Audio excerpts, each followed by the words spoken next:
Nous sommes rejoints ce soir par Félix Tshisekedi, président de la République démocratique du Congo.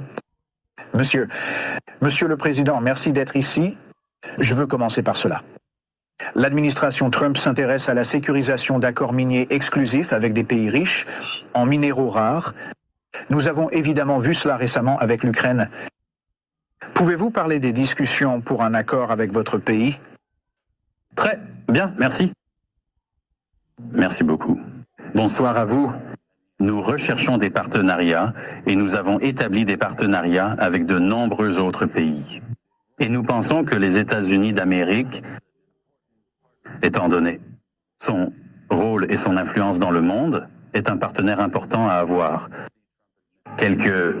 Et nous sommes très heureux de voir qu'avec l'administration Trump, les choses avancent beaucoup plus rapidement des deux côtés. Les gisements inexploités valent environ 24 trillions de dollars. Que faudrait-il pour faire avancer cette relation?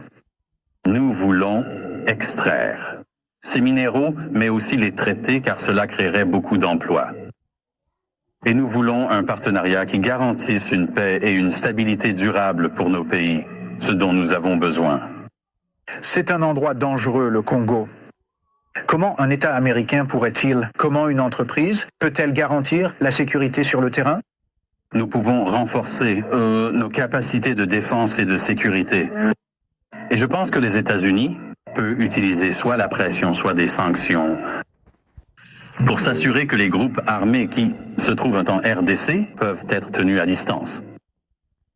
Monsieur le Président, les États-Unis s'inquiètent de l'influence de la Chine en Afrique, en particulier en RDC.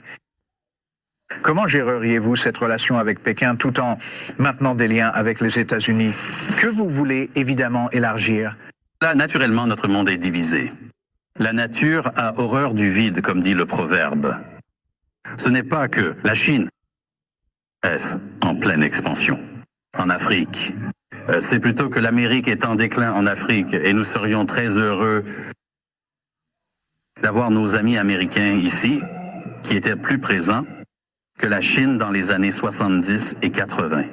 Comment pensez-vous qu'un accord sur les minéraux, s'il se concrétise, bénéficierait aux Américains? Les entreprises de la Silicon Valley, société, savoir exactement ce que je veux dire. Et donc je pense que ce partenariat aidera ces industries à développer des produits de plus en plus innovants. Je veux que vous abordiez, si vous le pouvez, et que vous parliez des combats dans l'Est de la RDC et comment comptez-vous les résoudre? La RDC a un pays voisin appelé le Rwanda, qui, il y a environ 30 ans, a connu un génocide. La communauté internationale, à l'époque, nous a demandé d'ouvrir nos frontières pour accueillir des flots de réfugiés qui fuyaient les combats et les massacres. Et depuis lors, malheureusement, la situation infernale qui régnait au Rwanda à l'époque a infiltré la République démocratique du Congo.